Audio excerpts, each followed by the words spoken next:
Salve, salve! Muito bom dia! Vai começando aqui pela PAN, a nossa revista radiofônica que traz informação, prestação de serviço, entretenimento, tudo isso no papo dessa quinta, 24 de maio de 2018. Sejam bem-vindos! Flertando com o caos, greve de caminhoneiros que já está em seu quarto dia leva o governo a reduzir o preço do diesel. A paralisação produziu reflexos como a falta de combustível em postos e aeroportos e de alimentos em supermercados do país. Quem são os responsáveis por esta situação? Racionais no ar. Álbum Sobrevivendo no Inferno, clássico do grupo de rap liderado por Mano Brown, é incluído entre as obras de leitura obrigatória para o vestibular da Unicamp, uma das principais universidades do Brasil. Chega de fio-fio. Uma das estreias do cinema nessa quinta-feira traz para o centro do debate questões como assédio sexual e o direito de as mulheres não serem incomodadas no espaço público. Acho que esse assunto, olha, vai gerar polêmica por aqui, hein? A ver. Esses são alguns destaques do Morning, que tá apenas começando. Bom dia, Paulinha. Bom dia, Ed. Tá melhorzinha? Eu vou ter que falar assim, tipo, baixinho, sussurrando bacana no ouvido dos nossos ouvintes. Mas já hoje. melhorou, já melhorou dá pra ouvir, bem, né, pelo menos? Tá ótima, vamos lá. Vamos lá. Temos hashtag hoje. Eu não sei se você viu, Ed, o que aconteceu com Donald Trump. Uma juíza decidiu que ele não pode mais dar bloco nos amigos do Twitter. Não pode barrar ninguém mais.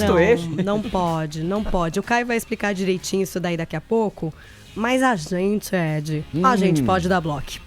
A gente pode nunca mais ouvir o que aquela pessoa fala. A gente pode impedir que a pessoa leia o que a gente escreve.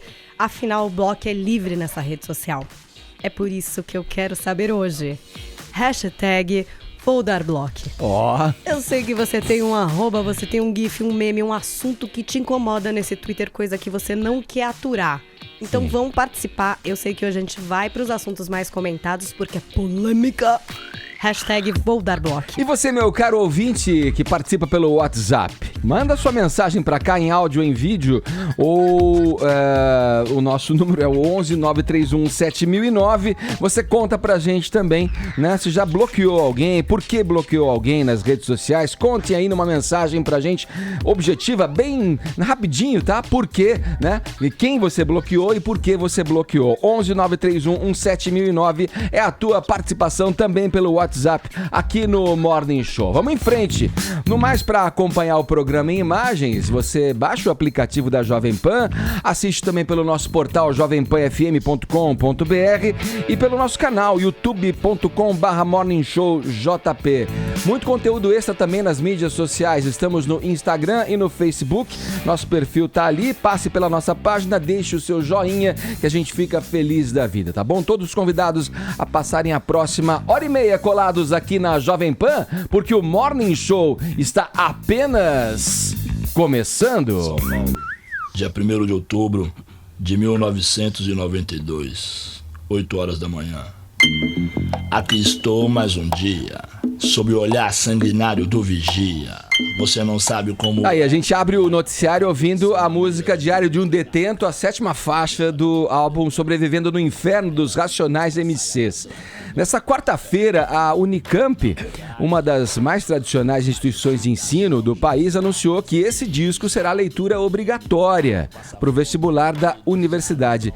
Vini, é uma medida inovadora. Vamos esmiuçar esse caso aqui para os nossos ouvintes, abrindo o Morning Show, vai. É inovadora porque é a primeira vez aí que um disco de música é recomendado, né, para a prova da Unicamp, como você falou, uma das instituições mais importantes, mais tradicionais do país, e eles anunciaram aí este álbum do Racionais, né, Sobrevivendo no Inferno, álbum de 97, como leitura obrigatória da universidade, do vestibular aí para 2020, né? Entrou numa categoria de poesia ao lado de A Teus Pés, da escritora Ana Cristina César, e também de sonetos de Luiz de Camões, né? Ao todo aí são 12 obras que devem ser lidas para a prova. Tem outras novidades também, né? Como a Júlia Lopes de Almeida, que tem o romance A Falência, tem também a Cabra Vadia do Nelson Rodrigues, entre outras obras aí. E a Unicamp, diz que essas obras expressam o quê, Edgar? Diferentes gêneros e extensões de autores das literaturas brasileira e portuguesa e possuem relevância estética, cultural e pedagógica para a formação dos estudantes do ensino médio. Até o momento, o único integrante do Racionais que se pronunciou aí sobre essa medida foi o KLJ, né, que falou que Sobrevivendo no Inferno é um ótimo livro de história, né? E para quem não sabe, é um álbum aí que fala um pouco da vida do jovem na periferia, né? Traz temas aí como desigualdade racial, como racismo, fé, entre outras questões. É um álbum que está eleito aí como o 14º álbum, melhor álbum pela revista Rolling Stone, 14º melhor álbum brasileiro. Em 2015, vocês vão se lembrar também que o Haddad, prefeito de São Paulo na época, entregou esse álbum para o Papa Francisco. Numa visita lá ao Vaticano, ele entregou aí Sobrevivendo no Inferno para o Papa, que agora estará também no vestibular da Unicamp, Edgar. A gente está aqui no Morning Show com o nosso colega da Jovem Pan, o João Guimarães, que além de jornalista aqui da casa, é DJ também. Tudo bom, Edgar? Prazer estar aqui. Tudo bom, João? Toca na noite paulistana, DJ de música brasileira. Vamos lá, João, qual a importância desse disco aí que o Vini traz pra gente, que agora é recomendado, né, como sugerido, como leitura obrigatória, né, pela Unicamp? Eu queria reforçar o que o Vini disse, apesar de ser um álbum de música, ele está na lista, na categoria poesia, né? Exatamente. Ao lado dos sonetos dos Camões. Eu acho que a gente tem que analisar esse álbum, eu gostei da escolha, porque assim, eu também abertamente sou fã da banda, mas tem que analisar de duas formas. Primeiro, esse álbum ele é um marco na história musical e artística brasileira, porque ele rompe algumas barreiras. Então, assim, se a gente for analisar, tipo, em questão de literatura, pra mim, a gente tem que botar ele ao lado do que fizeram ali as pessoas da segunda geração modernista, mais ou menos em 1930. Então, a gente tem que botar ao lado de Jorge Amado, Mário de Andrade, Carlos Drummond de Andrade. Por quê?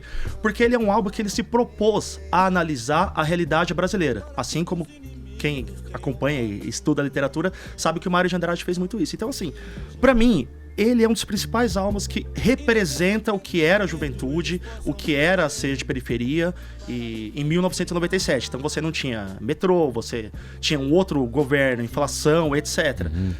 Dessa forma, ele rompe porque, assim, ele mostra a regionalidade da seguinte perspectiva. Olha, esse jovem negro pobre de periferia, a gente existe. Por isso que muita gente fala, até hoje, que apesar de o rap já ter uma força no Brasil, esse disco ele foi um dos primeiros contatos com rap. Muita gente. Olha, eu não conhecia até conhecer Racionais MCs. Sim. Foi um dos primeiros raps que tocou na MTV. Sim. Ele ganhou o prêmio de melhor Melhor música clipe, naquela né? época. Então ele conseguiu atingir um público que falou, olha, putz, temos que entender essa realidade. Musicalmente, ele rompe estéticas. Eu colocaria ele ao lado, como disse o Vini, ao lado do Transa de Caetano Veloso, que é um baita disco, a Tábua de Esmeralda de Jorge Benjor. Por quê? O disco começa, você pensa, vai ser rap, eu vou ouvir pancadão. A primeira música é um cover do Jorge Benjor. Então você já fala, opa, o que tá acontecendo? A segunda música são só dados, o cara falando sobre a realidade do negro de periferia. Só a terceira música que ele começa a falar, olha o que está acontecendo. Tá, então quando a gente coloca esses dois lados, pensando como literatura e como música, eu acho que o disco merece estar lá assim. Olha, você que tá me ouvindo, eu vou te ajudar no vestibular. Se for tema da redação, vai nessa onda. Sim. Você pode muito bem comparar o que o Racionais, a obra deles, com o modernismo brasileiro. Vamos romper com essa questão, tipo, o parnasiano, vamos parar de falar o que existe lá fora e vamos falar da nossa realidade. E apesar de ter sido um álbum de 97, ainda é muito atual, né? Muito A gente ainda tá sobrevivendo no inferno, né? Queria ouvir o Tonholi, professor Tonholi aqui da bancada, a respeito dessa decisão da Unicamp, e lembrar que, além de tudo que o João trouxe pra gente, Tonholi, tem a questão do rap ter na sua gênese a importância de uma crônica diária, assim como você acompanha colunas, acompanha o jornalismo de pessoas que vão descrevendo os acontecimentos do cotidiano. Essa é uma banda que fala com toda a legitimidade, traça essa crônica da realidade em que vive grande parte da juventude brasileira. Qual é a tua opinião aí? Porque a lista engloba outros clássicos também, né? Colocar esse álbum na lista de leituras obrigatórias para o vestibular foi uma coisa bacana, a teu ver?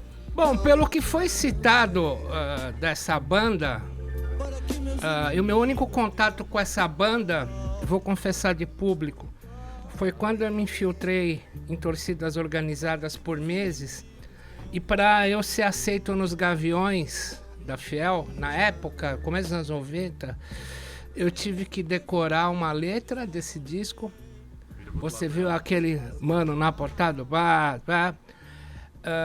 Cheirar uma carreira de cocaína, tomar um copo de cachaça e passar num corredor polonês e tomar um monte de porrada. Aí eu fui aceito nos Gaviões, sob a égide dos Racionais. Agora, tudo que é relacionado aos Racionais vem do PT. Haddad entregando pro Papa, Mano Brown indo jogar com o Lula na inauguração ali em Guararema do estádio Dr. Sócrates. Eu acho que tem o seu valor, na mesma época que teve no tardo romantismo da literatura brasileira, no começo do realismo, o livro Memória de um Sargento de Milícias, né? Mas são petistas. Eu acho que comparado ao rap americano, tem uma, como diria o Nelson Rodrigues, uma síndrome de vira-lata. O ouvinte vai me desculpar o pequeno vocábulo baixo que eu vou falar agora, mas eu já falei isso aqui. O rap americano gosta de ser empoderado. Fala, eu tenho 5 Ferraris, você não tem. Tenho 4 minas, você não tem. Meu pau é grande, o seu não é. Os caras se empoderam. Aqui a gente continua, o João, que entende muito mais que eu, é óbvio. Imagina. Dessa raça, vai me dizer por que o rap brasileiro não saiu dessa síndrome de vira-lata de ficar falando: a rota me bateu, o governo me perseguiu, eu acho que discriminou. Vou discordar do nobre colega. Eu acho que saiu, Tô muito educadinho, pode tirar os muito educado, pode brigar. A gente tá falando de um álbum que ele foi lançado em 1997. Então esse empoderamento que você tá falando, ele veio de outras formas na música brasileira. A gente teve o funk de ostentação, que é o empoderamento. Eu tenho, eu posso, eu compro.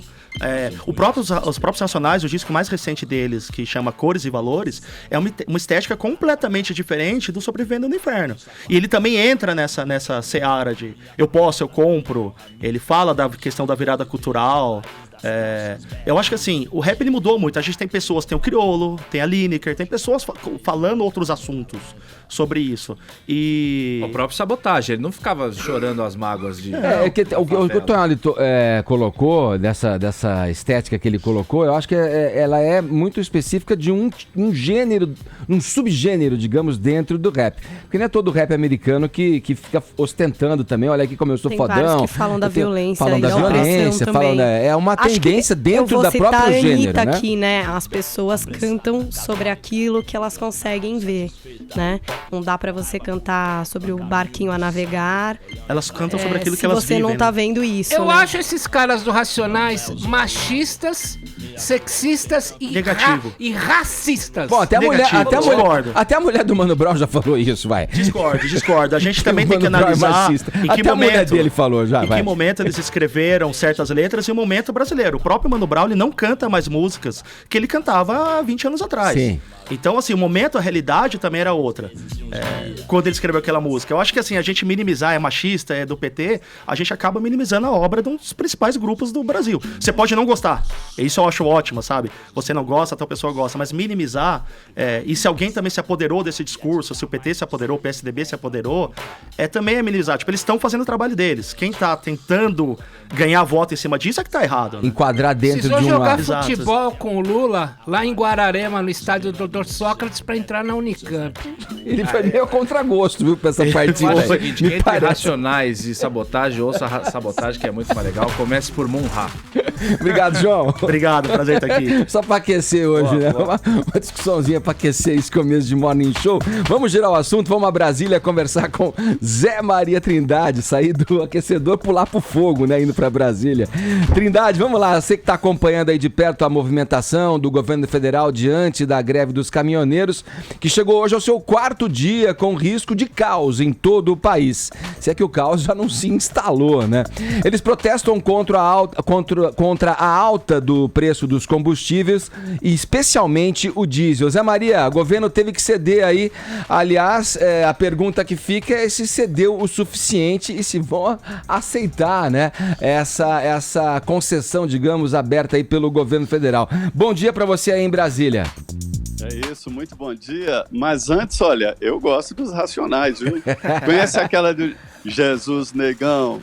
Nos Estados Unidos da América do Norte, de cada 10 negão, 5 joga de um lado, 5 joga do outro. Olha o Zé Maria aqui. Zé Maria também, a cultura é isso aí, Zé. Deixa eu te falar. A história é a seguinte, nós estamos num ano eleitoral, aparece um problemão desse e o presidente Michel Temer coloca o problema no elevador e leva para o 3º andar do Palácio do Planalto. A crise se instalou agora no governo. Os deputados e senadores que vão disputar a eleição estão dizendo que o presidente fechar um acordo de qualquer maneira, sabe aquela paz a qualquer custo? É isso. Prometa até o que não vai cumprir, mas acabe com isso. Na verdade, Edgar, os deputados estão aqui dizendo que se trata não de uma greve, mas de um lockout. Lockout é greve de empresário. O empresário não pode fazer greve, é ilegal, é crime, né?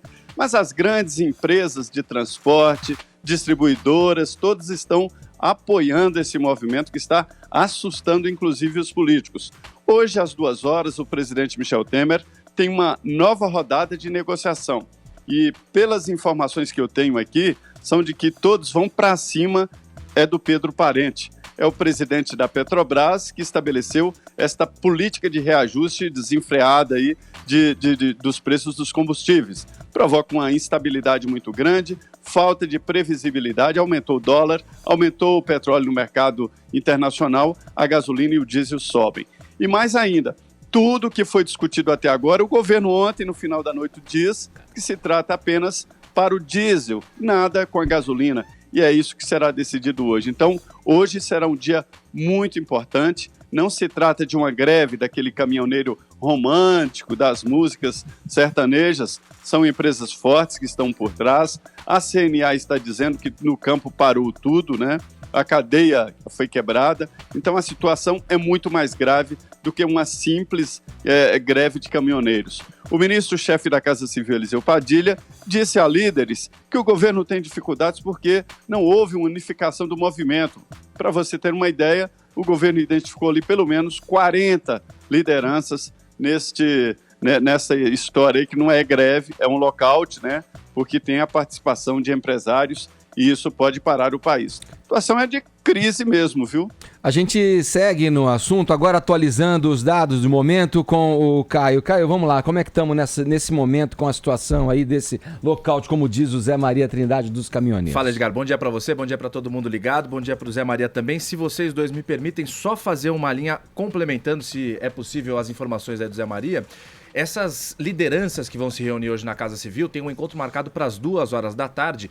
E aí a gente está falando muito de greve, mas até quando vai essa greve? Quando os caminhoneiros param por si só, como o Zé Maria mencionou, eles não têm tanta força porque o preço do frete começa a não entrar, já que eles estão parados, ganham por dia, por quilômetro rodado, e aí eles não se permitem fazer movimentos por muito tempo. Como sim tem o apoio de grandes empresas, agora eles estão fortalecidos. Ao menos 15 estados do país têm bloqueios, têm manifestações, e por isso algumas dessas lideranças, como a Associação Brasileira dos Caminhoneiros, se sentiu forte para já falar o seguinte: a gente só vai parar a greve quando o governo publicar no Diário Oficial da União a isenção permanente do PIS, COFINS e da CID sobre o diesel. Isso é muito difícil de acontecer, ou seja, é uma demonstração de força por parte deles, é um cabo de guerra evidente com o governo, e aí quem sofre, claro, são os próprios caminhoneiros que têm que pagar de preços altos de diesel e a população. Hoje eu vim de moto para cá, tive que abastecer no caminho, fiquei mais de meia hora na fila para abastecer e paguei R$4,50 no litro, que há uma semana eu tinha pagado R$3,89. A gente tem uma foto, agora já falando da situação de momento, de um posto de gasolina em Santos, a 80 quilômetros daqui. Murilão, tá no jeito? Num posto de gasolina em Santos, tirada agora de manhã. Minha mãe tá lá, meu padrasto tá lá, eles que bateram essa foto, só pra gente ter noção de qual que é o preço da gasolina em Santos. 9,89,9 centavos. 9,899. 9,90.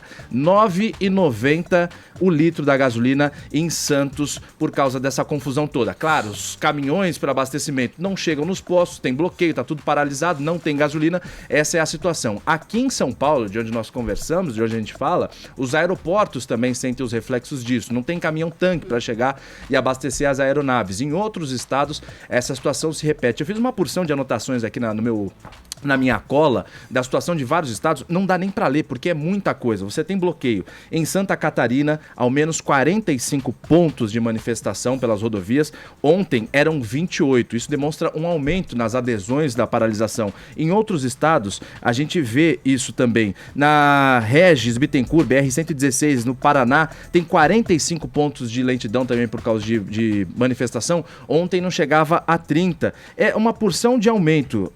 Em Minas Gerais, 47 bloqueios na Fernão Dias. Ontem eram 41, ou seja, o movimento está ganhando força com esse apoio dos empresários. E aí em São Paulo você tem, agora teve no Jornal da Manhã o prefeito daqui de São Paulo, Bruno Covas, falando, olha, a gente tem combustível para hoje, durante a tarde os ônibus vão operar com racionamento para ter mais ônibus no horário de pico, hoje está até garantido, mas amanhã nem ônibus e nem caminhão de lixo estão garantidos. Se nada acontecer hoje, quinta-feira, amanhã pode entrar num colapso e várias outras cidades, só para resumir a história. Tá feia ainda a questão aí dos protestos dos caminhoneiros, preço do diesel e enfim. Então, olha, vamos lá. Quem é o culpado por tudo isso? É uma situação que já estava sendo prevista, né? O Zé Maria Trindade, meu ídolo, o homem que sabe tudo de Brasília, que me desculpe, mas eu discordo abissalmente do argumento dele de que isso seja um lockout, uma greve feita por patrões. Eu quero contar algo para vocês. Vamos pegar o governo Dilma. O governo Dilma congelou o preço da gasolina e do diesel e derivados e congelou o preço do gás. Sabe quanto aumentou o preço do gás do governo Dilma? 80%. Sabe o que é isso? É o cartel das grandes distribuidoras. A Petrobras fornece o produto, as distribuidoras montam um cartel, botam o preço lá em cima e o consumidor que se dane. E se o cara quer ir fazer um posto de bandeira branca, que não é Ipiranga, nem Shell, etc., essas grandes distribuidoras forçam a barra para que o cara entre numa grande bandeira e o cara se endivida todo para pagar a compra de uma grande bandeira. Eu quero contar uma coisa recente. No dia 8 de fevereiro, o ministro Moreira Franco, que não era ainda na época ministro das Minas e Energia, prometeu no Congresso que ele iria até o CAD, o Conselho de Atividades Econômicas, barrar o cartel das grandes distribuidoras, e não fez porcaria nenhuma. O que eu fiz? Tá fazendo 20 dias no meu blog. Eu escrevi, olha isso aqui que engraçado, caríssimo ouvinte. Eu escrevi para o CAD, o Conselho de Atividade Econômica, e para a Agência Nacional de Petróleo. E perguntei, é verdade que vocês tocaiaram a Raízen, que é a grande distribuidora Shell, e aplicaram uma multa de 31 milhões neles, na usina de São Carlos, em 2015? Eles falaram sim. Aí eu escrevi para a Agência Nacional de Petróleo. Se foi aplicada uma multa de 31 milhões por cartel, por que não houve sanções da Agência Nacional de Petróleo contra a distribuidora Raízen Shell? Resposta do presidente da ANP, senhor Décio Oddone: porque poderia afetar o abastecimento. Ou seja, a Petrobras, a Agência Nacional de Petróleo e o CAD trabalham em conjunto para manter o cartel das grandes distribuidoras. Os caminhoneiros não aguentaram mais, foram lá e peitaram. Quem tá por detrás dessa greve? 1. É o Moreira Franco, que não fez nada e anunciou que ia fazer. 2. São as grandes distribuidoras das grandes marcas de combustível que trabalham há anos em cartel, e nem o governo Dilma conseguiu peitar isso, congelando o preço do gás, da gasolina, petróleo e derivados. Enquanto mantiver a estatal, a Petrobras, vai ser isso também, né? Vamos lá, Trindade, só a tua tréplica rapidamente aí. Tá.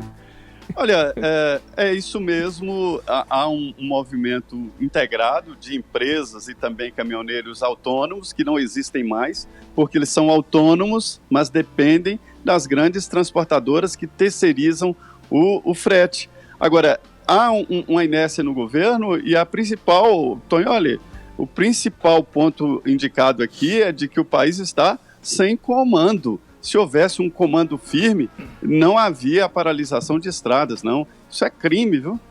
Obrigado, Trindade, pelas informações. Bom trabalho para você em Brasília. Qualquer novidade é só chamar a gente. Um abraço para você. Perfeito. Bom dia, obrigado.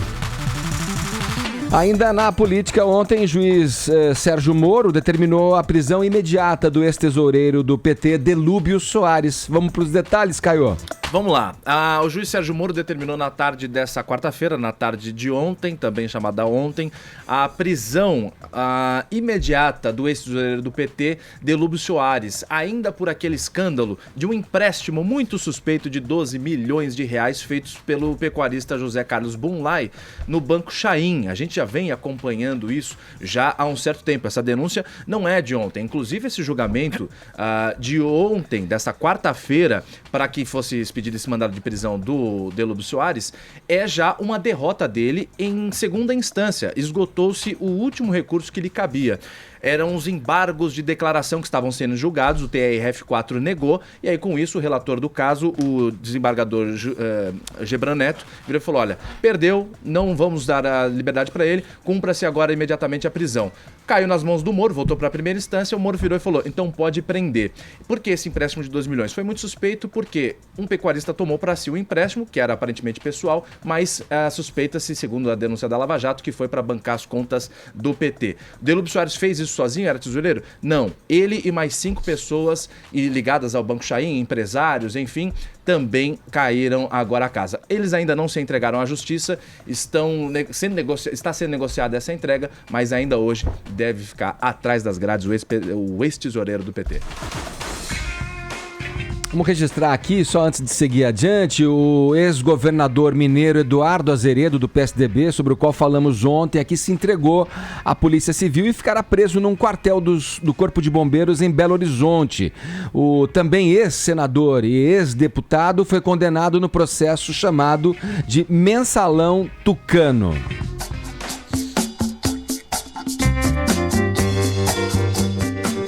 Vamos lá, a gente anunciou aqui nos destaques do Morning Show dessa quinta-feira.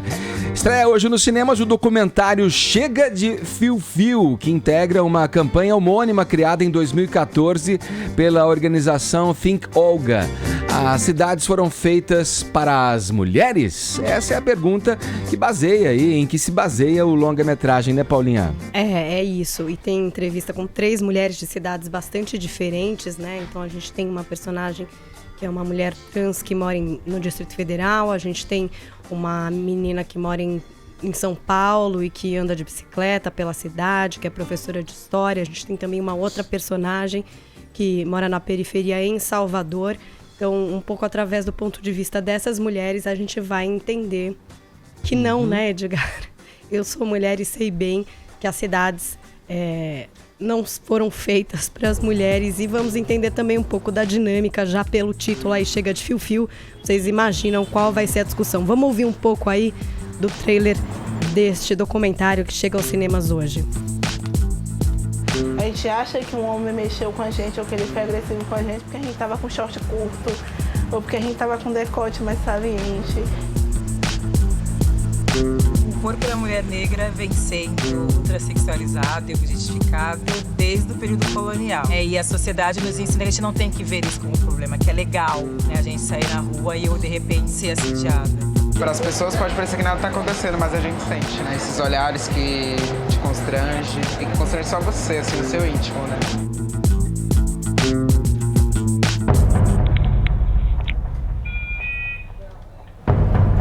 O documentário também usa como forma de mostrar, né, o que acontece com as mulheres, essa história do óculos com câmera escondida, né? Então, uma mulher veste esse óculos, anda pelas ruas e aí você consegue perceber quais são os tipos de olhar que ela recebe dos homens, né, Edgar?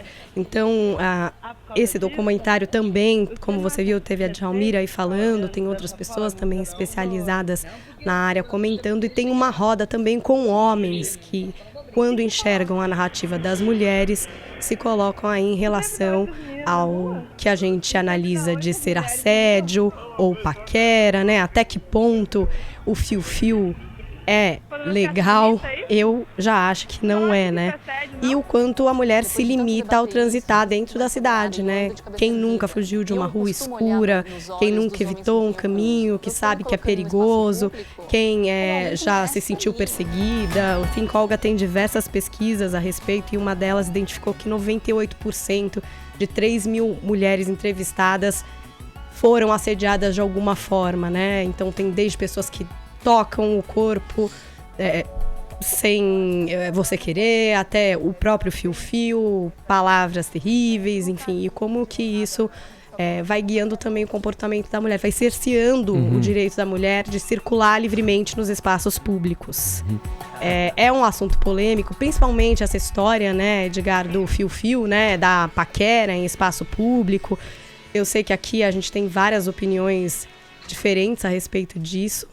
A gente pode ver dos âmbitos pessoal, né, de cada um, que é baseado, claro, sempre na educação, né, na maneira como se lida com essas coisas, e no coletivo, que pode ser muito atrelado a uma sociedade machista, opressora que a gente vive, em que as pessoas não medem, em que aquela questão da arte de você demonstrar, né, interesse, demonstrar, enfim, o que você pensa e o que você acha sobre a beleza alheia, né, perdeu um pouco o sentido, né? Essa é uma coisa que vai muito com relação à violência, né? Com que esse tipo de demonstração é feito, e principalmente no tema abordado pelo filme, pelo documentário, em vias públicas, né? Na cidade. Particularmente, assim, eu diria, eu falando por mim, acho que cada um vai ter um espaço para dizer o que pensa a respeito, eu sempre me constrangi um pouco em situações em que eu, estando presente, vi comportamentos desse tipo, essa incidência violenta, essa incidência desrespeitosa para com as mulheres. Tanto que eu já narrei aqui uma vez, quando menino, um dos nossos nortes no galanteio, na arte do galanteio, enfim, da minha infância no interior de São Paulo, é assim, um sujeito mais velho que em frente à molecada toda, ao ver uma mulher passar pela nossa, para onde a gente estava, pela via onde a gente estava, correu, pulou num jardim de uma casa, roubou uma flor e foi à frente dela e entregou a flor, e pra gente ficou babando com aquilo, porque a gente estava acostumado com essa história da abordagem, mas olha, ou com um fio-fio, ou com uma frase. Agora, hoje em dia as coisas também são tão delicadas que nem oferecer uma flor, muitas vezes, pode ser encarado como um ato de franca e deliberada demonstração, né, com relação à beleza alheia. Eu não sei o que vocês pensam a respeito disso. A gente pode abrir essa conversa, mas vamos antes pro Rio de Janeiro, que, aliás, terreno fértil para propagação desse tipo de pensamento, da cultura do fio-fio. Rio de Janeiro, a cidade maravilhosa, com suas belas praias, belos passeios, belíssimas mulheres em trajes mínimos. Rodrigo Viga, vamos lá, bom dia. O fio-fio tá proibido ou tá liberado por aí? Bom dia para você aí na cidade que persiste em se manter maravilhosa. Viga, alô, tá me ouvindo? Estamos sem o som do Viga. Alô? Agora sim. Alô? Oi, Viga. Vamos lá. Você me ouviu, Viga? Um Viga, né? É pra mim esse. Eu que ouvo. É pra mim esse galanteio. Deixa eu te dizer um negócio, Edgar. Com todo respeito, eu sou contra a radicalismos, sou contra a pessoa ter uma abordagem assintosa, agressiva. Violenta. Violenta. E sem falar nos absurdos e barbaridades que acontecem. Tipo, abuso sexual, estupro, coisa do gênero. Já estão tirando muita coisa dos brasileiros. Agora ainda querem tirar o fio-fio, meu cara Edgar. Pelo amor de Deus.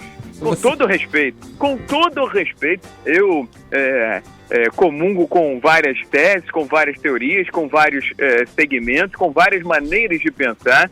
Deixa eu te dar 2 exemplos. Eu não sei se eu já te contei, mas se não te contei, vou te contar agora. Outro dia eu estava entrando no celular desse mundo em que as pessoas preferem os match, preferem os encontros virtuais do que o contato, seja para um sim, para um não, seja para uma atitude aceita, outra para ser rejeitada. Eu estava olhando no celular e aqui no Rio de Janeiro tem vagão feminino para o horário de rush, por conta de abuso de alguns animais que andaram fazendo, é claro, no metrô do Rio de Janeiro. Entrei desavisadamente e, de repente, veio uma sombra assim nas minhas costas. Eu não conhecia a pessoa, olhei, era uma menina. Quase que eu fiz um fio-fio, tá, Edgar? Mas aí, ela falou o seguinte: você sabia que você tá no vagão errado? Eu falei, tô no vagão errado porque, não, isso aqui é reservado às mulheres, às meninas. Eu falei, beleza, então eu vou sair. Não, eu vou ficar do seu lado até você sair do vagão do metrô. Esse é o ponto número 1, ou seja, ela era feminista pra mim radical, porque ela foi me acompanhando até a saída da estação do metrô. Ponto número 2, outro dia eu também estava no celular, no meio da rua, conversando com alguém, eu falei, que beleza. Só que na outra mão, vinha atravessando a rua uma menina, ela vira pra minha cara, abusada. Quem disse que eu tava falando com ela também? E quem disse que o fio-fio é pra ela também? Pelo amor de Deus, Edgar. Esses mal entendidos vão acontecer sempre, né? Mas eles não são... Eles são uma exceção aí que confirmam a regra, né? E a nossa cultura, enfim, como eu disse aí, machista. Eu quero ouvir os amigos aqui da bancada, o que pensam a respeito. Não pode mais nada nesse Brasil. Não Paulinha, inclusive, a representante da mulher nessa bancada. Vamos testosterônica. Fala todo mundo, depois eu vou falar aqui no final. Primeiro eu queria perguntar pro Veiga se a paralisação dos caminhoneiros já afeta o setor de roubo de cargas aí no Rio de Janeiro. Tá afetando? Tá afetando. Não tem combustível em lugar nenhum, rapaz. Tá todo mundo aqui, Tony, na base do bico seco pro carro, porque o final de semana tá chegando, né? Bom, sobre o fio-fio e a paquera, sem dúvida os tempos mudam e a paquera tem que se refinar. Então eu morando aqui nas cercanias da Jovem Pan, eu vejo quase sempre algumas mulheres lindíssimas que resolveram, digamos, colocar uns trajes mais ousados. E os motoqueiros que me desculpem, os caras param as minas de um jeito, põe a moto na frente, dá um fio-fio, e esse fio-fio não quer dizer eu quero te conhecer. Quer dizer, eu quero te catar agora. Tudo quem faz isso não tem atitude nenhuma. Agora eu gosto muito da engenharia reversa. E a engenharia reversa é o seguinte: como é que reagem os homens que tomam cantadas? Porque acontece muito. Então, eu vou contar rapidamente um caso. Olha aí, tá recebendo cantada. Não, o que teria feito eu, né, nesse caso? Teria ido à polícia quando era uma época que eu dava aula pro meu caríssimo diretor do Morning Show, Ricardo Arcon, e não sei como, uma aluna pegou o endereço da minha casa na faculdade, é uma faculdade privada, e eu tô dormindo um dia de terno e gravata, na época eu já trabalhava na Jovem Pan, tinha ido entrevistar o procurador-geral, dormi no sofá e toca. Pronto. Aí toca o interfone, o zelador, o porteiro fala, seu Cláudio, tá subindo a dona não sei o quê. Quem é não sei o quê? Não, já subiu, é sua amiga. Aí eu chego lá, tá uma belíssima mulher, que se tivesse defeito era por dentro, e fala assim, olha, eu sou uma mulher muito bonita, eu considero você um cara muito inteligente, então eu tô indo te levar agora com o meu pai num centro de doação de esperma judaico no bairro de Genópolis, que eu quero congelar o seu sêmen, eu quero ter filhos com você, vai ser daqui a 15 anos, e eu terei esse filho na praia de Askelon, em Israel, então nós estamos com uma motorista esperando. Bom, mas você tá falando caso de insanidade mental qualificado, porque nunca ouvi contar uma história dessa. Ponto. O que eu faria? Chamaria a polícia? Eu falei, não. Aí, pra não tomar mais tempo do programa, aí eu falei, pior se ele nascer tão bonito quanto eu e tão inteligente quanto você. Eu dei essa resposta, depois acabei sabendo que a mesma frase tinha sido usada pelo George Bernard Shaw. Mas de qualquer forma, a pergunta que eu deixo no ar, tudo isso, Paula, para deixar uma pergunta para vocês. E quando o homem é assediado? Bom, aí nessa bancada só quem poderia responder, acho que é o Edgar, que foi Imagina, o muso da MTV. Você que é o galã Deixa aqui eu da bancada, não me estender muito no meu pitaco sobre esse tema. Eu costumo ficar do lado do ponto de vista masculino, até porque eu acho que as pessoas perceberam, eu pertenço a esse gênero, mas num caso como esse... Tem dúvida, hein? Não tenha não, Viga, eu te juro pra você, eu te mostro meu RG. Eu tô falando com o cara que tá atravessando a rua aqui. Tá. É o seguinte, eu até algum pouco tempo atrás eu vim aqui pra Jovem Pan, saindo da Zona Sul, de metrô, e aí tem que trocar de linha da verde pra roxa, pra amarela e não sei o que, e são sempre em estações grandes e lê-se, estações que estão bombando. E eu tenho quase 1,90 m, sei me defender, eu ficava meio acuado nos horários de rush, eu falava, meu, o negócio aqui em São Paulo é severo. E já passei algumas vezes pro lugar das mulheres pensando assim, como que será que é pra uma mulher reagir aqui? Eu acho que esse tema que está sendo abordado realmente é bastante delicado, porque São Paulo, para quem está nos ouvindo de outro lugar, é uma cidade muito selvagem mesmo. Eu imagino, homem andando sozinho, tal, sem nada para ser roubado, já ficava meio, opa, deixa eu ficar esperto aqui. Para uma mulher que tem 1,60 m e tal, deve ser uma coisa muito mais perigosa. Porém, mas Caio, você costuma falar... Acho que quando também vai pro mimimi, não pode mais dar uma cantada num bar. Aí eu acho que é mimimi, mas num caso como esse, durante o dia a dia, tal, como a mulher colocou em primeira pessoa um óculos com câmera escondida e aí mostra a reação dos homens vindo falar tal, aí eu acho que é um tema que tem que ser sim conversado. Vamos. Um assédio bem alto mesmo, né? E é difícil, é o cara, né? Porco, né? É o cara porco que é o frouxo, não tem atitude, aí parte pra porcaria. É difícil a gente como homem também, né? Como homem? Se colocar no papel dessas mulheres que passam isso todos os dias. É difícil a gente ter uma imagem do que é isso todo dia. Concordo com o Viga, existem alguns exageros? Pode existir, mas também... existe o exagero da parte masculina também, que assedia de forma assintosa, e isso é bem complicado. E esse fio-fio, às vezes, pode levar a algo maior também, né? E quantos casamentos deixariam de acontecer, companheiros? Muitos casamentos já aconteceram por causa de um fio, de uma piscadela. De uma piscadela consensual, não uma coisa que te oprime na rua. Porque, como bem o Tonholi falou aqui, esse tipo de paquera na rua tem muito mais a ver com uma... colocação ali de poder, tipo, eu sou homem e posso vir aqui e dar um fio-fio e parar na frente de você, porque eu acho que só roupa porque tá querendo. Tem muito mais a ver com isso do que com, poxa, você é bonita, quero conversar com você, quem sabe, a gente vai ter um relacionamento. Ninguém, gente, assim, é muito, o Caio falou de bar aqui. Outra situação, você olha pra uma menina, ela olha pra você, então a gente tá falando de coisa consensual, né? É diferente. Vocês falam do ponto de vista de pessoas que estudaram, que são caras que eu considero muito legais, que têm noção das coisas que fazem, mas acho que vocês estão excluindo um pouco os números reais das coisas, e esses números falam de uma maioria. E é por isso que é muito complicado a gente falar, porque eu, quando falo, não sei o quê, porque comigo... Porque não são vocês. Vocês não são as pessoas que vão estuprar alguém de repente. Eu posso falar por mim. Como é que eu posso falar mas pelo vocês outro? são homens em geral. E a E grande educar os maioria... meus filhos, Exatamente, só isso. Eu não tô te responsabilizando, mas tô querendo dizer. A gente não pode ignorar que a maioria ainda não age, não pensa e não faz isso. E é por isso que os números são altos. Então, essa é a realidade. A realidade não são vocês. A realidade é o que acontece nas ruas, é o que acontece quando a menina usa o óculos e mostra que todos viram a cabeça. Alguns olham e falam, eu estou só olhando, e daí?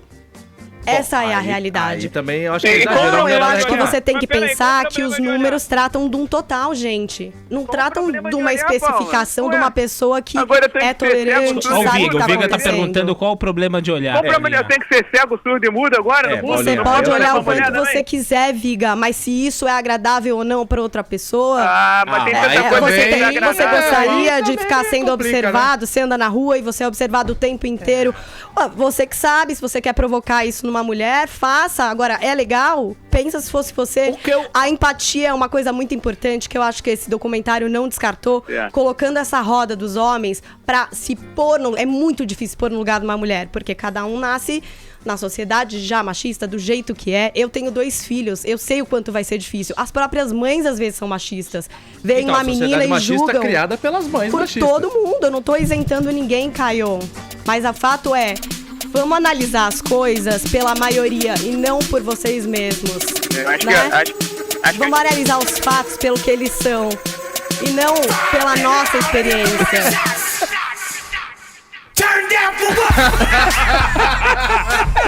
Paula Carvalho, galera! Rolou um momento que só o vídeo pode mostrar pra vocês. Tá vendo? Você que só ouve o Morning Show está convidadíssimo a entrar no YouTube e nos assistir também. Ao vivo, coisa que acontece, ao vivo, gente. como o paletó do Ricardo. Edgar. Ô, Viga, nós precisamos... Edgar, cá entre nós. Não dá pra misturar fio-fio, a paquera saudável com violência, estupro, abuso e coisa do gênero. Pra mim, isso é uma excrescência, com todo respeito. Você pode dizer até que um ponto pode, no extremo, no exagero, levar ao outro. Agora, dizer que é quase a mesma coisa, colocar no mesmo balaio de gato, eu recuso, rechato e refuto completamente, viu, Edgar? Viga, você fala isso porque você não sabe o que é ser cantado todo dia. Eu tô desse lado, eu sei o que é isso, Viga. Você não se incomoda porque ninguém te chaveca. É muito feio. Eu canto todo dia, as coisas que vocês não entendem. Tá na hora do intervalo. É muito feio. É muito feio diminuir o que vocês não entendem. Viga, se a mulher tem medo do fio-fio, porque com ela já aconteceram outras coisas. Não é o seu fio-fio que ofende, é a situação inteira. É isso então, que você uma coisa é uma coisa, outra coisa é outra coisa. Não, se coloca no lugar. É difícil, talvez você demore um tempo, mas se você conseguir, você vai perceber que é totalmente inadequado. Como você, jamais eu vou pensar, realmente. Graças a Deus, né? Mesmo porque eu nem vou te encontrar na cidade. Em nome da maioria, em nome de todos, e não através do feminismo, uma visão extremista e radical. Não é feminismo, dessa maneira, isso chama-se empatia com uma respeito. coisa que você não vai entender. Ô, Viga, temos que finalizar, meu camarada. Um grande abraço pra você, bom trabalho. Na hora que eu ia fazer um fio-fio pra uma menina aqui, brincadeira. Que tá passando um monte de menina aqui onde eu tô, rapaz. Eu tô muito instigado a falar sobre isso. Agora, eu não sou nem machista, tampouco feminista. Eu acho que é o ponto de equilíbrio que tá faltando pro Brasil de uma maneira geral, viu, meu cara Edgar? Pode olhar todas as áreas, segmentos, mentes, não pode ser nem extrema esquerda, nem extrema direita. O equilíbrio, a diplomacia, sempre foi o caminho, o diálogo, viu, meu cara Edgar? Falado. Obrigado, Viga, aqui pela tua participação no Morning Show. Enquanto a tosqueira imperar, as meninas desenham pra gente. É só ficar ali na frase não é não, que tudo certo. Agora 9 minutos pras 11, horário de Brasília. Jovem Pan Morning Show, Jovem Pan Morning Show. A diferença. Partiu pra cima.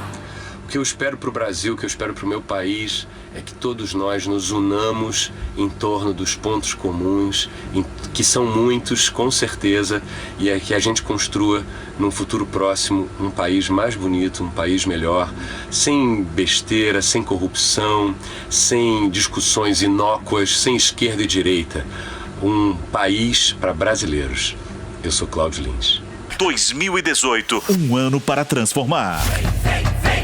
Vem ser Jovem Pan, partiu pra cima.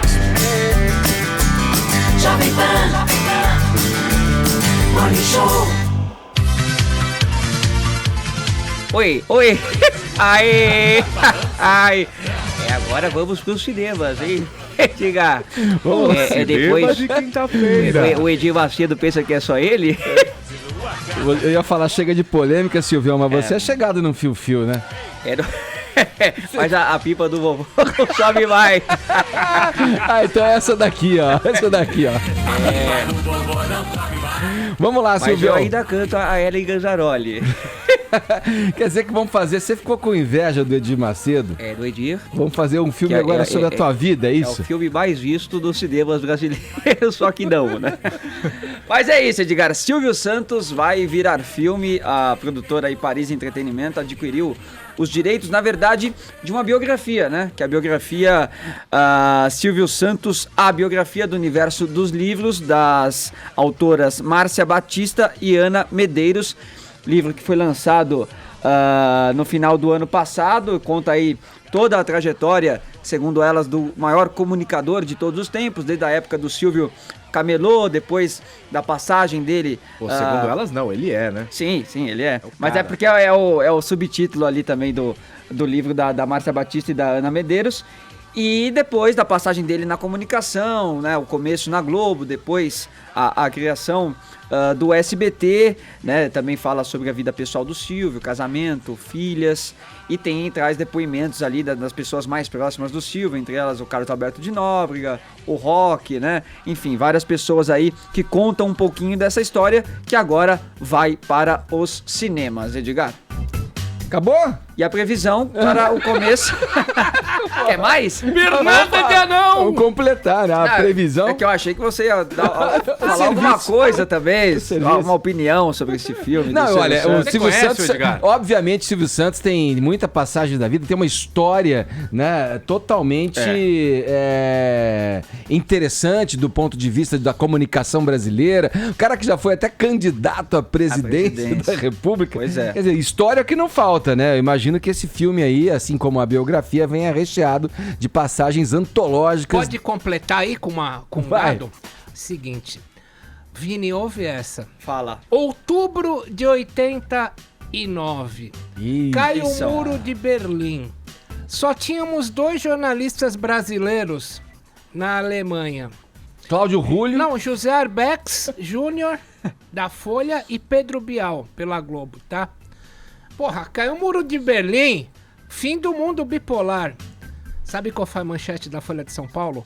Silvio Santos sai candidato à presidência da República pelo PFL. E só não ganhou porque foi impossibilitado, né, de concorrer, né, porque as pesquisas davam ele ali na liderança na época. Então, Edgar, esse filme sobre o Silvio Santos aí tem... As gravações começam em junho e a previsão é que o lançamento mesmo do filme aconteça em 2019. Dá a hora certa pra gente aí, Silvio. Vamos lá agora, a hora certa. 11 e o horário de Brasília. Jovem Pan Morning Show. Jovem Pan. Jovem Pan Morning Show. Na Jovem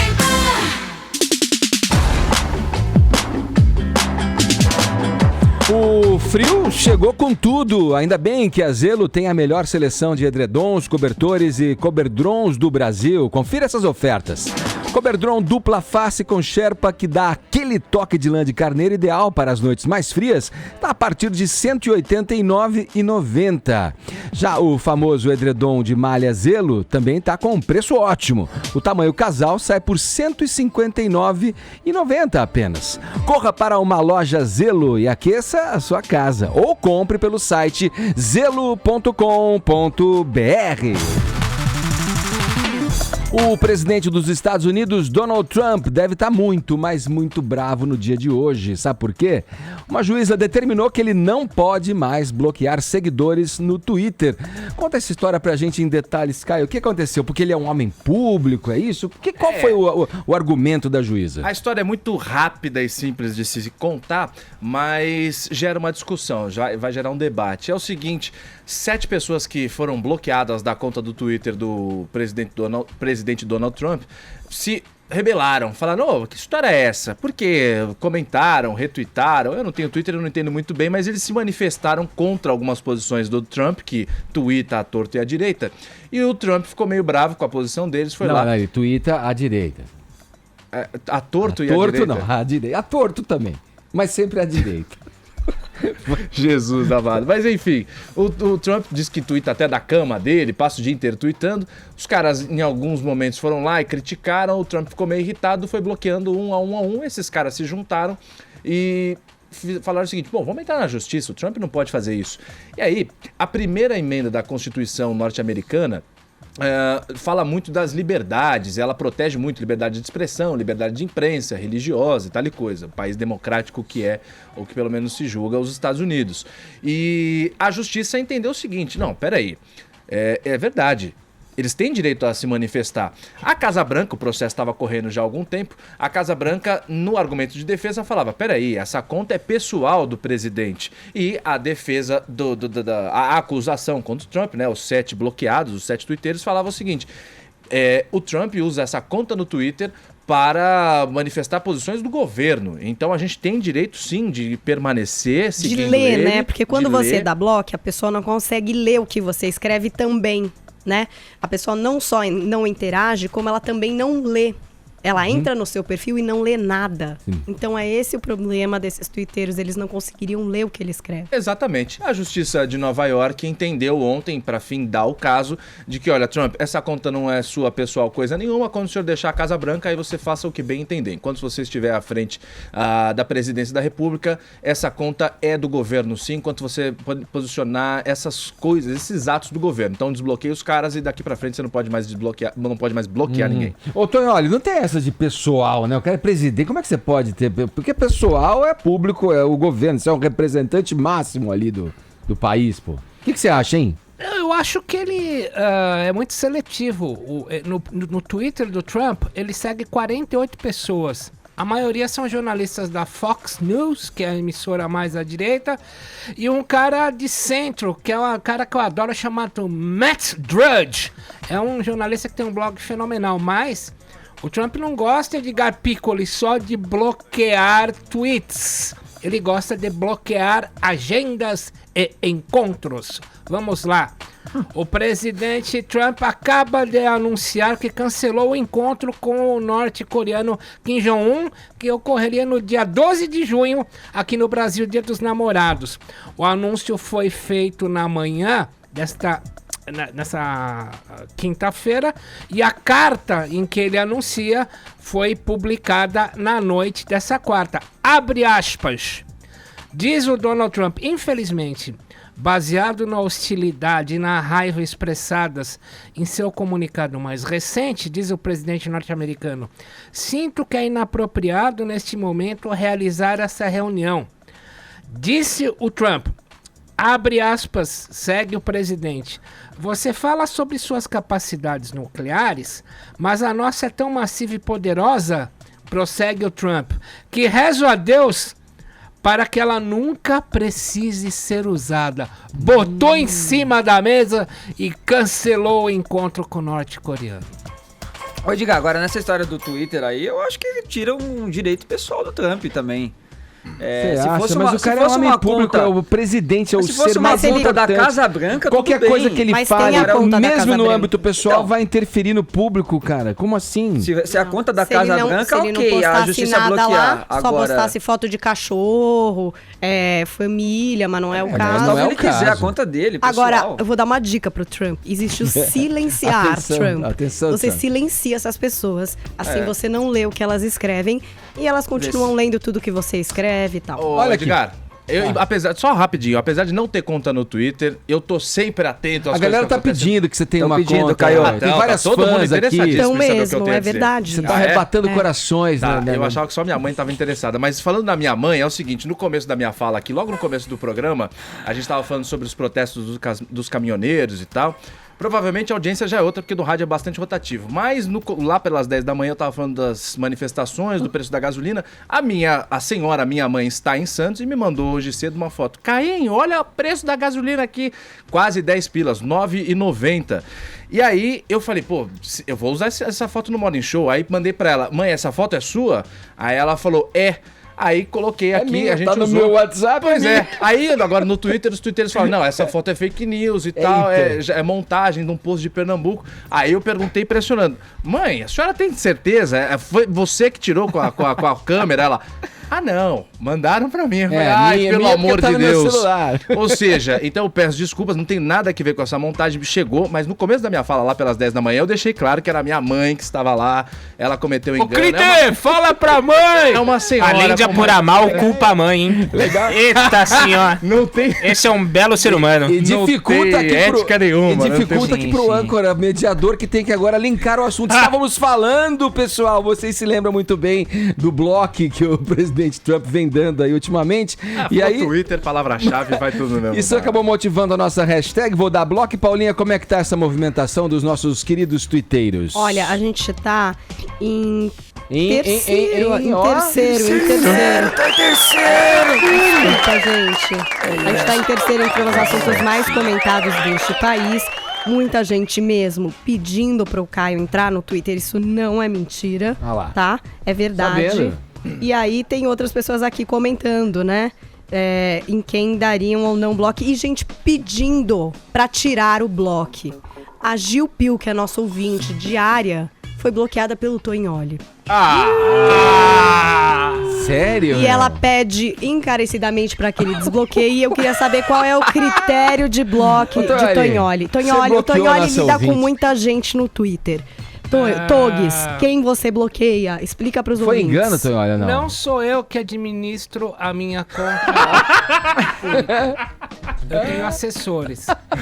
Eu vou uma equipe me de 8 consultar com meus pessoas. assessores, vou fazer uma auditoria e vou saber quem está sendo bloqueado. E por quê? E em nome deles... Uma equipe de 4 alter egos. Em nome da Colenda Câmara de Assessores, eu peço desculpas. Olha aqui, pelo nosso WhatsApp, a interação do ouvinte também é com esse tema. E aí, já bloqueou alguém nas redes sociais? Por que bloqueou? E os ouvintes estão respondendo. Oi, galera do Morning. Bom dia pra vocês. Eu sou o Ney, aqui de Timóteo, Minas Gerais. Gente, honestamente, dá vontade de dar bloco é nessas tias que ficam desejando bom dia, boa tarde, boa noite, o tempo todo, mandando aqueles gifs de cachorrinho, ursinho. Eu, honestamente, não tenho muita paciência, não. Dá vontade de bloquear, mas como a gente bloqueia e elas ficam chateadas, a gente silencia por um ano. Uma pena que só pode silenciar por um ano, né?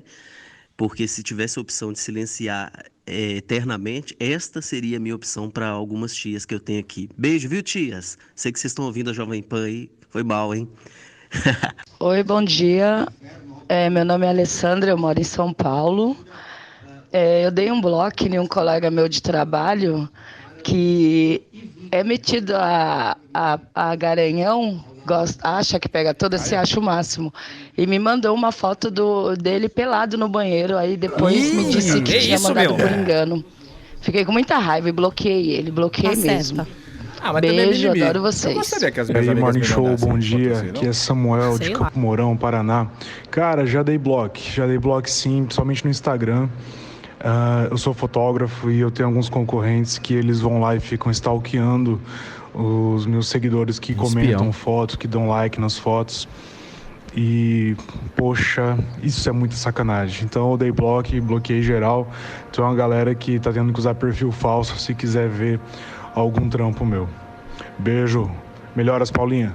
Bom dia, eu sou do Caruaru, Pernambuco. Eu bloqueei a mulher de um amigo meu. Toda vez que eu ia pra um bar, ela ficava me mandando mensagem atrás dele. Aí eu bloqueei.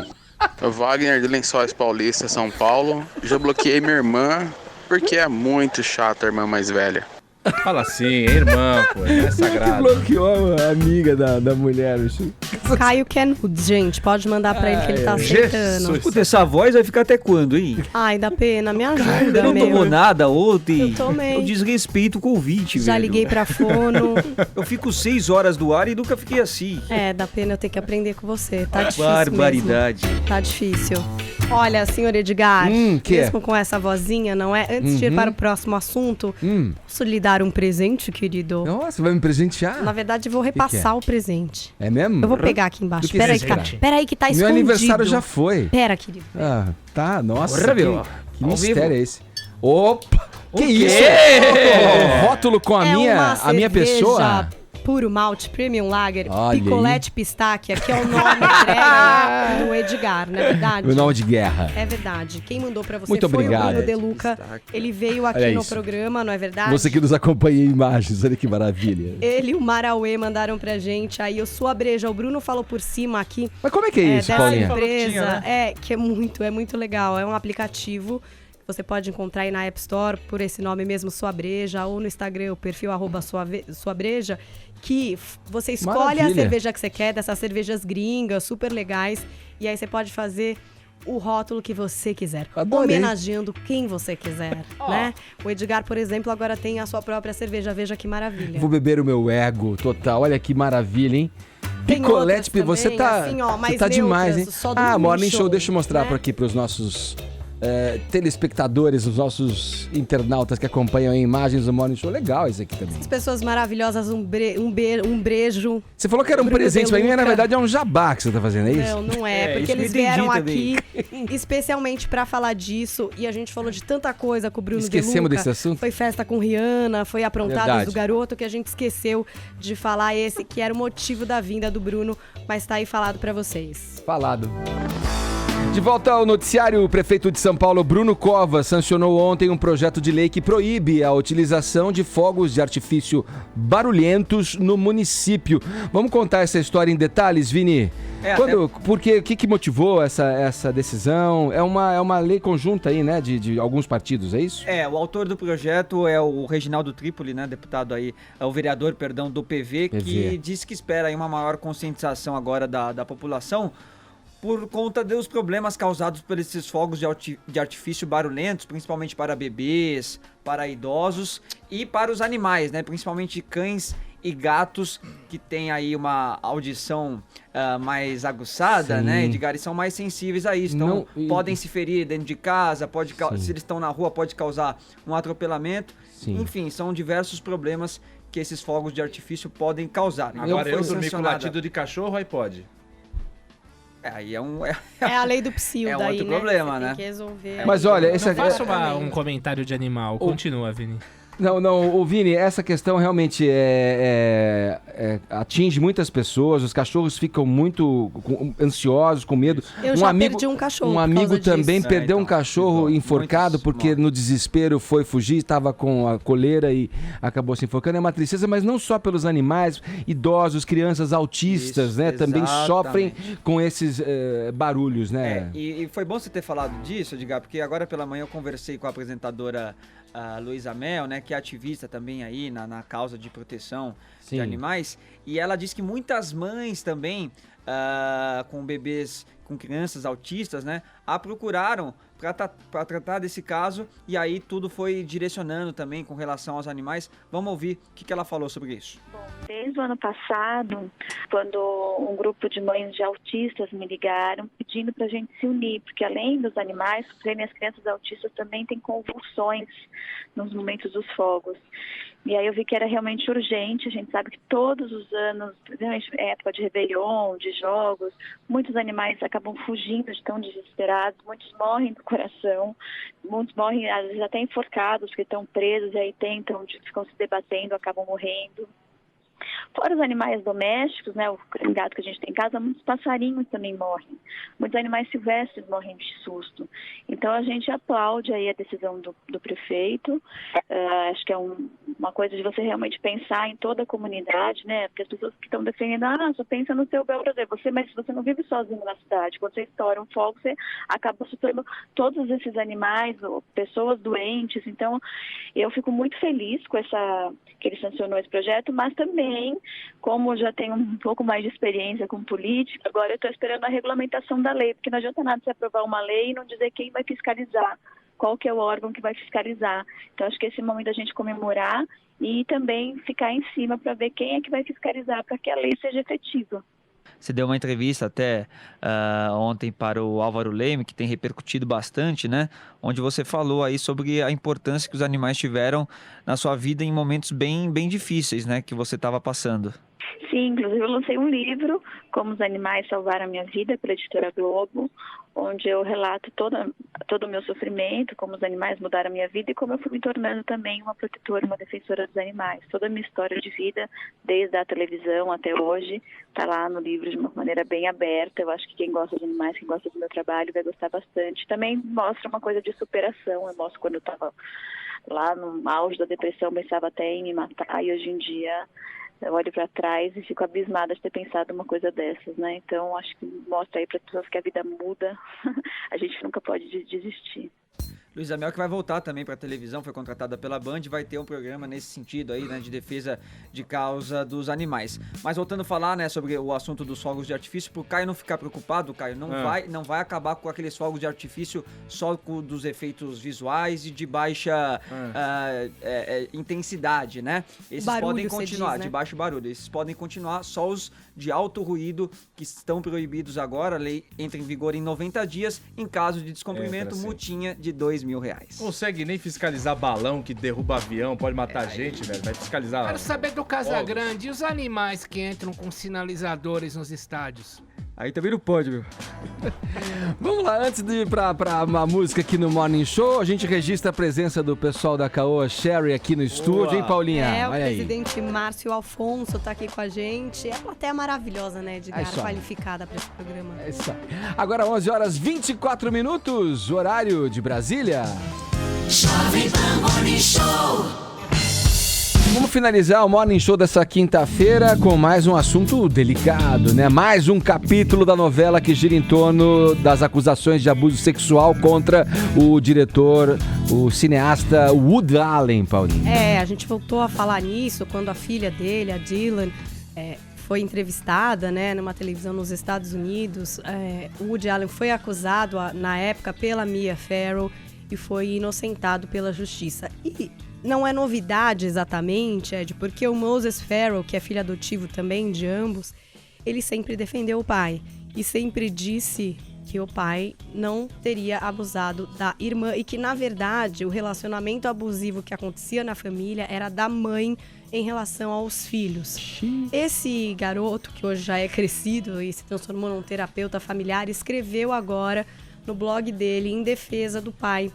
E ele relatou, por exemplo, algumas coisas que parece que a mãe fazia com seus filhos. Então ele diz assim, irmãos, alguns cegos ou fisicamente incapacitados, arrastados por um lance de escadas para serem jogados em um quarto ou em um armário, então tendo a porta trancada do lado de fora. Né? Ele também diz que a Sung-hee, que depois se tornou esposa do Woody Allen, né, num episódio de bastante polêmica, porque ela era enteada dele, era um dos alvos preferidos da Mia Farrow, né? E que ele até já tinha falado sobre isso numa ocasião quando foi entrevistado por um escritor chamado Eric Lacks para lançar uma biografia do Woody Allen. Então ele tinha falado desses abusos da mãe com os filhos e tinha falado que achava impossível que o Woody Allen tivesse abusado da irmã, porque a mãe e mais 2 adultos que ficavam com as 5 crianças sempre diziam que ele era o demônio, digamos assim. Então, que as crianças nunca ficavam, de fato, sozinhas com ele. E que ele acha muito improvável e acha impossível que alguém, os próprios irmãos, os 5, se seroniados a acreditar que o Woody Allen fosse realmente o demônio, e esses 3 adultos, que alguém tivesse permitido que ele tivesse, de fato, esse momento a sós com a Dylan e que tivesse realmente acontecido alguma coisa. Não é exatamente uma fala nova, Edgar, mas talvez com mais detalhes aí, o posicionamento do Moses Farrow, que é filho adotivo do Woody Allen e também da Mia Farrow. Falado. Vamos lá, só nos resta agora tempo para os ganhadores, os participantes aqui pelo nosso Twitter com a hashtag, né, vou dar bloco, e também para os nossos participantes pelo WhatsApp. Quem ganha aí, Paulinha? Olha, quem ganha aqui no Twitter é o Jackson Vieira. Você ganhou aqui, vou falar com você, Jackson. Ô, dá pena aí, quem leva? Velho, a voz é o instrumento de trabalho, né, meu velho? Claro, principalmente quem tá no rádio. Tem que cuidar, né? Não dá pra tentar ser tequileira e depois querer voltar assim, né, da pena. Você tem razão. Puxa a minha orelha. Alessandra, velho. Alessandra, tá certo. Assim a gente fecha mais um Morning Show, voltando amanhã na programação a partir das 10. Muito obrigado pelo prestígio e pela audiência. Até amanhã. Tchau. Cuidem-se.